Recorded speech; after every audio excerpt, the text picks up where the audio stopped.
People don't really see, I mean, this side of me right now, vulnerable, right? So I was ready to give it up. I was ready to quit. I was ready to stop. What stopped you? Honestly, my mom, it sounds crazy, but her not being here, but she loved that we played sports. She loved it.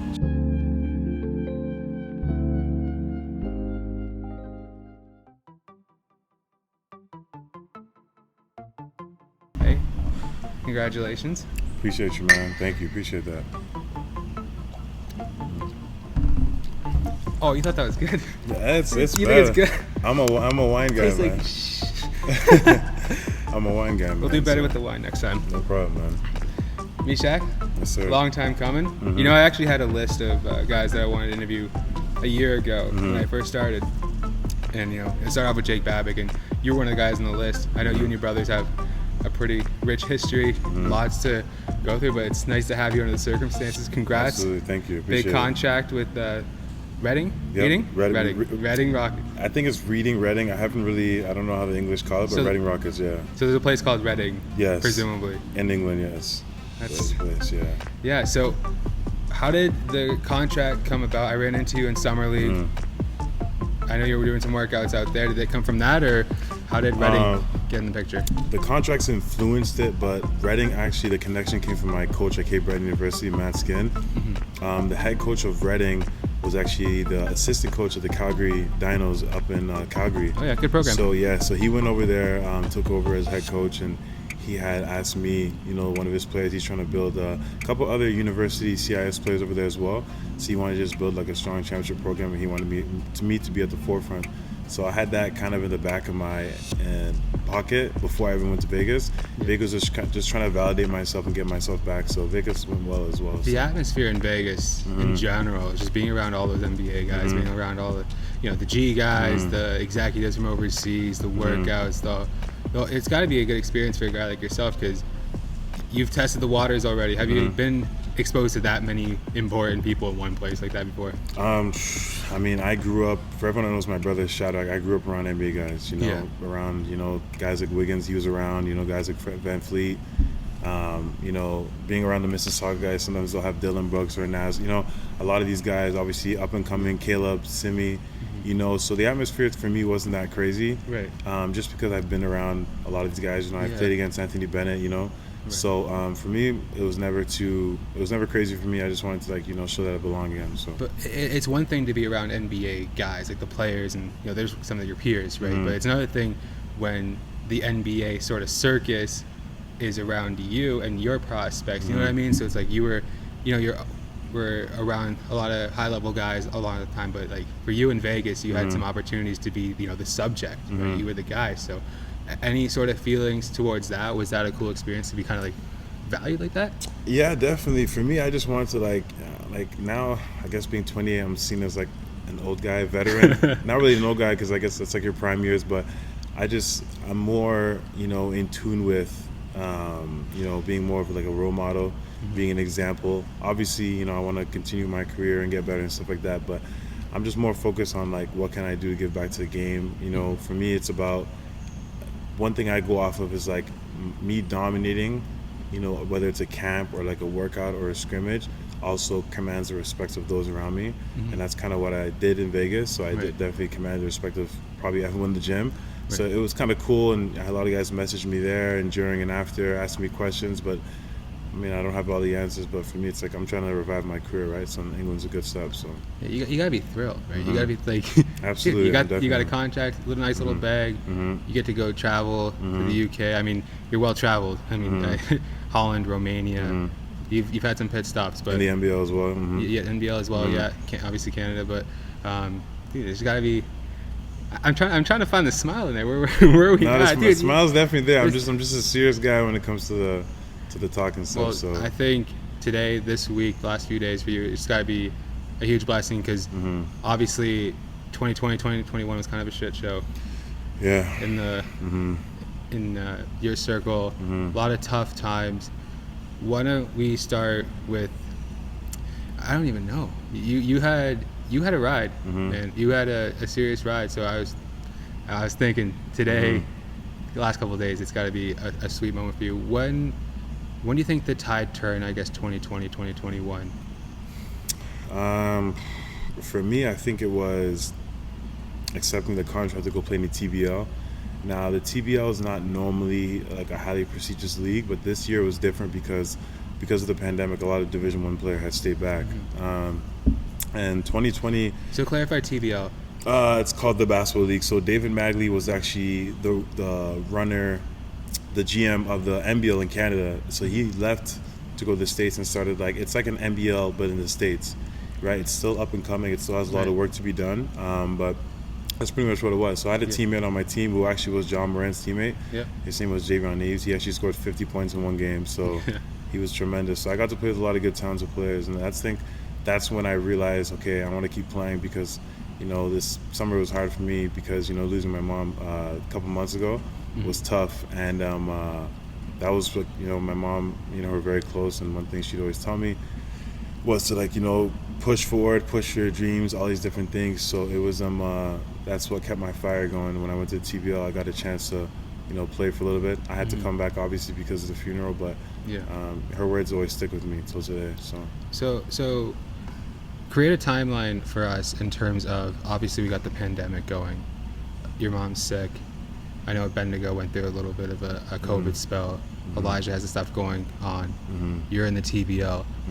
To me, it's all, it's a lot of things in a short period of time. Can you kind of flatten that for us and tell us kind of the order of events, the stuff that you had to go through the last, 18 months or so? So I came back from Romania 2020 March, was there. I didn't think the pandemic would last this long or become what it was now. So my focus was just train, get over in September. So many things happened. My mom's condition worsened. So I dedicated myself, I got a car. I just took care of her the whole summer. Just trained locally. Actually, the trainer that I was working with, his name is Methusen. He runs a program called Underdog. Underdog. So I've been working with him a lot, and he's got me tremendously better. So just kind of working with him, and then I met my wife to be, Nicole, as well in the process. So a lot of good things happened, and Elijah's heart condition was like a scare for us. We got a call at 2-3 in the morning that Elijah was passed out, laid out on the floor, wasn't breathing. We thought we lost him. Thank God that he's alive now. Yeah, there's a lot to unpack there. I'm not gonna let you just gloss over that. But let's go back to your training and also taking care of your mother. Was basketball sort of a thing that just had to be there right then at that point? Because I'm assuming you had a heavy heart, a lot of stuff going on. Did that almost provide a little bit of balance? It was balanced. It was kind of like a distraction. It was like kind of a distraction. Sorry, it was kind of like the perfect storm, just in the sense that watching her, and she was a strong woman. She didn't even want to show any kind of fear or pain. So seeing her like that also helped me put life into perspective. Complaining about little petty things that I shouldn't be complaining about, right? She was battling stage 4 cancer, right? So, and by looking at her, you wouldn't even believe it, other than her hair and her body. But she could cook. She was going for a walk. She would sing, dance, all these things. So basketball was kind of another way of me making her proud, because she felt bad enough for me driving her everywhere and taking care of her. As a mother and as a father, you want to see your kids go out and pursue their dreams, right? So, and I think you guys celebrated her really well. I caught some of the stuff on social media, and it looked like when you guys were having the arrangements, it was still obviously a very sad time, but you guys, I think, was it purposeful to try to have a good a good memory sort of period where you guys it looked like you guys were trying to be strong, happy, brave when you guys were saying goodbye? It was difficult. It was seeing her in the hospital and stuff. I claim myself as my mother's favorite. I self-proclaimed. And they said she wasn't moving, she wasn't doing anything when she as she was losing life, until I pulled up, because I left Kentucky, and they said the first time she turned her head was when I walked in, and me and her just made direct eye contact, and there I could see peace in her face in terms of okay, I've now seen all my kids, and she kind of just let it go then. So it was hard, and we didn't really know how to go about it because I've never experienced death that close to me. So the best thing we could do was just to celebrate her life, because she was a woman of God. She loved her kids, and she set such good examples. So for us, it's like, you know what? We don't want to have the nightmarish memories we've had of her in the hospital. We want to remember her the right way. You know, she was a singer. She loved to sing. She loved people. She showed great characteristics. So for us, it was important to have a good send-off for her, and also uniting our family together as well, bringing us all together. That was all important. Yeah, I mean, I don't know the family like that, but I would assume she'd appreciate the way that happened. Because it did look like you guys were trying to bring in positive energy, and it seems like all the way to the end she was trying to do the same for you guys. So heavy stuff, really. It's tough to go through, and now you have, like, do you want to play basketball? Does it mean the same to you? You must have been going through a tremendous low period, right? Like, how do you bounce back? You know, a lot of people are gonna. Growing up, I was always the gym rat, and I was always the guy like in the gym pushing guys, whatever. I mean, for those that are gonna be watching this and listening, basketball doesn't have the same meaning it did even 2 years ago. Just with my mom, you know, life being short, and also getting older, and you know, things like wanting to get married and wanting to like build a future. You have to look just beyond basketball. Like, the money's good, but I think you have to be intentional with everything, even the money that I get, like in terms of like saving it, putting it towards something. So basketball has become like not only an outlet for me to like put my passions and energy on the court. Also, I love kids, right? So I want to be able to also give a positive message to children as well, you know, that they can make it as well. And it's also just a way for me to just really de-stress, you know. I love the game. I'm a student of the game. I study the game all the time. You know, I'm always watching players play. I'm not one of those guys that just watches the playoffs. I watch the whole season. So for me, I never wanted to quit. I wanted to keep going because I know my mom loved, and she's only seen me play professionally one time. I wanted to continue it for her and try to milk it out, you know, as long as I can, make the money from it, and then kind of give back that way. Is this the first time you had to just live with basketball instead of just like actively going at it every single day? Like it sounds like, not that you're losing love for the game, but it seems like it's sort of, you're getting perspective right now, and you're starting to landscape your life, and things maybe make more sense. Is that something that, you know, you anticipated happening, or is this, how is, you know, the experiences versus now? I mean, I never anticipated it, just because like I grew up on my brother. You know, he best player one of the best players in the country. You know, him, Al Wayne, Big B, Maurice Walker, and him going to Wichita, going on that run, and you know, being a Cape Breton, it was kind of like I was living vicariously through him, right? So I wanted to really play. He was my first motivation. Like, he was like my LeBron James, right? My older brother. So I kind of wanted to like learn from him. That's why I really started playing. But I had a passion for it, because I'm one of those guys, when I fall in love with something and I want to do it, I'm gonna go all in. That's how I am. So and I knew that I had to owe that to myself with basketball. I wouldn't say I'm losing the love for it. I think now it's more, I'm realizing that there's more to life than basketball. Because before, I would lose a game, I wouldn't talk to anybody. It would destroy my entire day, sometimes the entire weekend. And realizing that there's other things in life you got to focus on. For me, it's like when you're in those two lines and you're really going at it and focusing, everything else you can shut off for those 2 hours. But then when you walk out, reality, you know, you see a lot of young kids from the hood, basketball's an escape for them, right? But they go back to the hood after, right? And it's only the lucky ones that are able to make it out. So for me, it's understanding that there's people out there that have real life situations, not diminishing what I've been through, but just understanding that I'm doing a lot better than a lot of people, right? And just putting that in perspective. So, I hate to go back to the deep stuff, but as your mom's going through what she's going through, as the family's going through what they're doing, I think Elijah has had a heart problem in the past, and Abednego's also going through a serious COVID spell. Which one happened first? And like the pile-on, were you sinking? Like, how do you keep your head above water like that? Elijah was hit years ago in JUCO with a large heart. They thought they dealt with it, and then his actually happened first. Abednego's actually happened. Abednego's was very quick, because when Abednego caught COVID, my mom and dad caught COVID, and COVID is what actually ended up taking her out. It followed simultaneously. Like, there was a point where Abednego, my mom and dad were all in emergency, and my older brother Shadrach had to watch and take care of everyone by himself, and it was a nightmare. He'd call me send me videos. He was crying, and I had to leave Kentucky, right, to come home. You have to. You know, and coming home, it was like by the time I came home, the damage was pretty much done. The only thing was just my mom seeing us, and my dad. Like my dad's normally a big guy, as you can see the rest of us, but he lost like 50 pounds. He was broken. You know, for nights, he would just be in his room and just being tormented by like the lights in the hospital and the sounds and the beeping.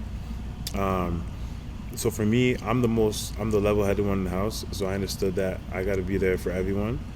My time for like mourning and crying, I couldn't do it in front of them because, actually when my mom had passed, I was the only one that didn't cry because as I saw her going, because we were fighting for her to stay alive, right? We were getting the breather and everything.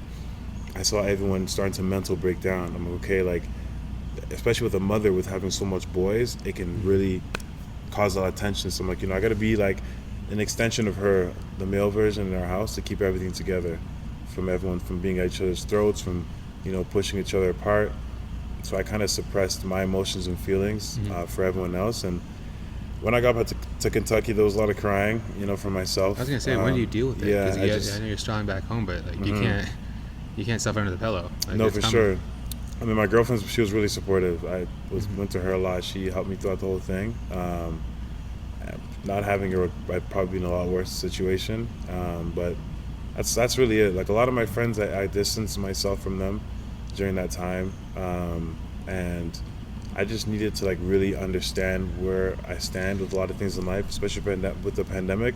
It revealed a lot. So I was just trying to be strong. That's how I kept myself. My motivation really was my dad. One guy at the funeral said, you lost your mom, but you still have your dad. Like, take care of him, right? So that's been my motivation every day, is taking care of my dad. Was leaving basketball on the table? 100%. How close do you think you got? Very close. My girlfriend would tell you I almost quit. I was like 90% there. I didn't want to play anymore because there was so much going on.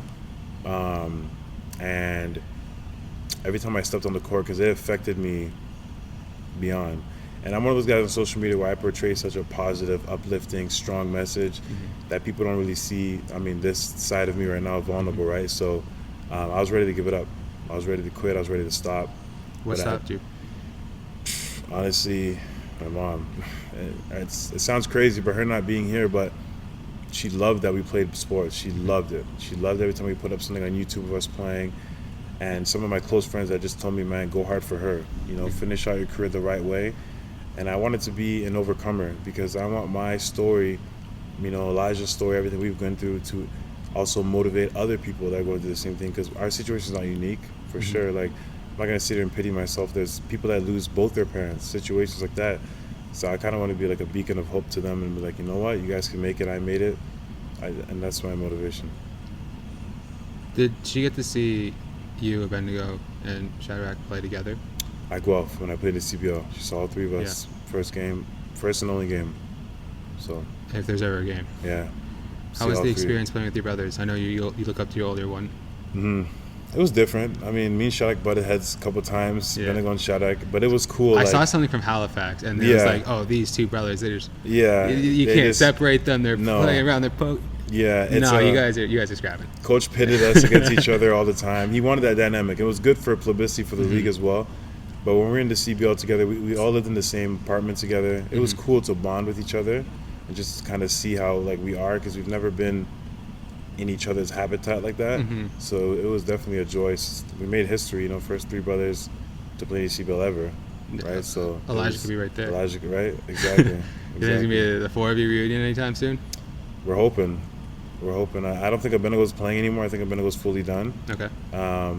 He's also feeling a lot of, from what happened with my mom as well. So I think me, Elijah, and Shadrach are the only ones that are still checking. So. I mean, you can't blame them. Like, of course. It's a lot on your guys' plate. That's life changing. Truly. You, where else in your journey have you faced adversity? Not obviously the level that you had to face this year, but like I was saying, Romania, Holland, you've had your spells in the NBL. When else has the waters been choppy for you? And so I went to Cape Breton University. I had committed verbally to Albany, and got a little greedy. Went to Cape Breton just because I wanted to. You Albany? Yeah, and I wanted It's to a have D1 some school. fun. Yeah, It's a big school. Yeah, and I went to Cape Breton. I broke my foot in a scrimmage, and I ended up having to commit there, and dealing with a lot of people in my head. Cape Breton University, what is he playing, whatever, because my brother was like the big star and Abednego was up and coming, so all my brothers went JUCO and D1. I was the only one that didn't. But what it did is it caused me to work twice as hard, you know, push myself twice as hard, and I was one of the most decorated players in the country, did really well, and I ended up going to Holland's top division, which is a very good league. My biggest regret there was that, you know, when you're talking about adversity, was I never took care of my body. Stuff like nutrition and stuff didn't, you know, I didn't care about it, and I suffered consequences. I had a disc bulge. How old were you when you went to Holland? 23, 24. So Okay. I was fairly, young in that regard, and I had a very good first year. Second year, a lot of injuries and a lot of self-inflicted things. I did a lot of poor decisions that I made in my life that took away that opportunity, and you know, I came to come play in the NBL and PI. I broke my foot the first game, and then I went down the spiral of alcoholism. You know, a lot of people that don't know me personally don't know that I was an alcoholic at some point. Like, people just see me with wine and stuff, but it was a depressing time for sure. At what point in the journey did you face that? Is that still Holland? Is that you're 24 and that's when you're losing touch with your body, or? Yeah, I mean that was my biggest trial, because I started to question if I was built for it. A lot of questions, like, you know, but thank God I have, you know, I'm a man of faith first most, and that's what kept me going. You know, to have that belief in myself that, like, you know, I can get through this, I can fight through it, and having the right guys, trainers around me and stuff like that is what ultimately pushed me. We were talking earlier. I know you faced another health crisis yourself, along with your brothers. Is that something you want to open up about today, or you want to save it for another time? I mean, Also, we can cut stuff. no, This for is sure, live, that was for sure. I mean, that's something that I'm still a little bit. You're still processing. Yeah. Yeah. Still processing. There'll be a time for sure we can do it on another show or something. We'll you know, circle we'll back. talk about it for sure. But yeah, some things I'm just trying to take it one day at a time. You know, the England job is like a massive blessing for me. You know. Yeah. Now it's a massive blessing. Yeah, Now you know, we're having. you know what I mean? And other things that I have in the works, you know, stay tuned. And it's just things that I just, you know, want to get, you know, the best way to make my mom proud is by living, right? That's what she wants for her kids, is us to live. She wouldn't want us down here crying, you know. I know she's in heaven dancing, having fun. Like, she's not worried, you know. She just, the only thing I would think she would want us to do is live our lives, right? And join her eventually, so. I don't know where to go from here. So I can talk to you about the Final Four. I kind of want to talk to you about, we can keep uncovering, but I don't want to push too much. You know what I mean? Let's talk about, you talked about you look up to your older brother Shadrach, and Elijah got to go through something similar recently. They both got to have these tremendous March Madness runs. How do you take that in? Obviously, you're ecstatic for your brothers, I'm assuming. And how does that feed your motivation? Obviously, Shadrach, he got the Final Four. Final Four and lost to Earl Kentucky. Roberts had a great run this year. You're looking at, obviously you had a D1 spot yourself, and you took a different route. Is there any animosity towards it, or how do you?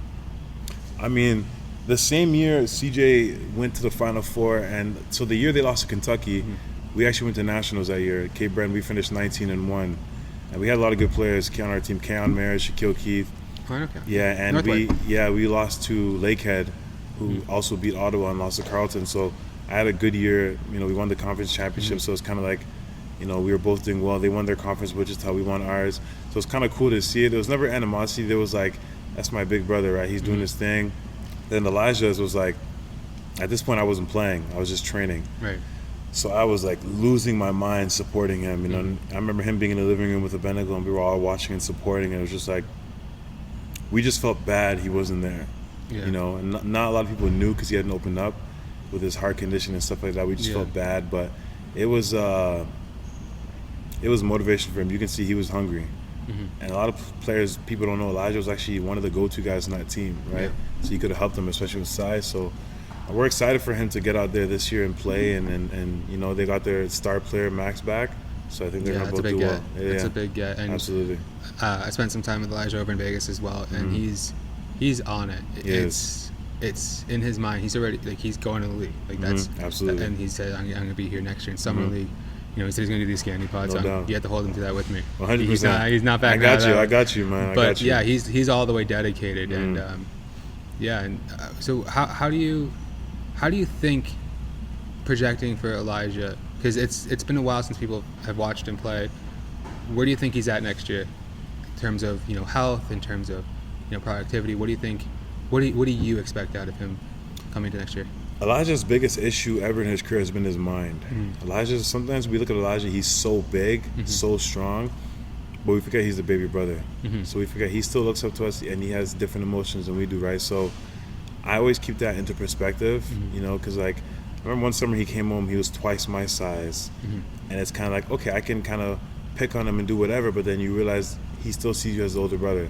So it was always his mind. If he can get that on point, I wouldn't be surprised if he could go lottery, because he's that good. His even when he played for ORU in limited minutes, I mean, against Wichita when they had those NBA guys, he had a 17 and 12 game. Like, he had some monstrous games, and combined with his speed, athleticism, there's not a big as athletic and strong in the whole NCAA. I don't think that can match up with him next year. How far do you think Oral Roberts goes last year with him? I think they can go Final Four for sure, because I mean they lost by a buzzer, and they were knocking off some good teams that were supposed to go far. So if Elijah was there with O'Banner and Max, was it 15 seed they were, or 15th? Yeah, so 15 over 2 right off the bat. That's the big one. That's the big one. Yeah, I mean, I think all the way back,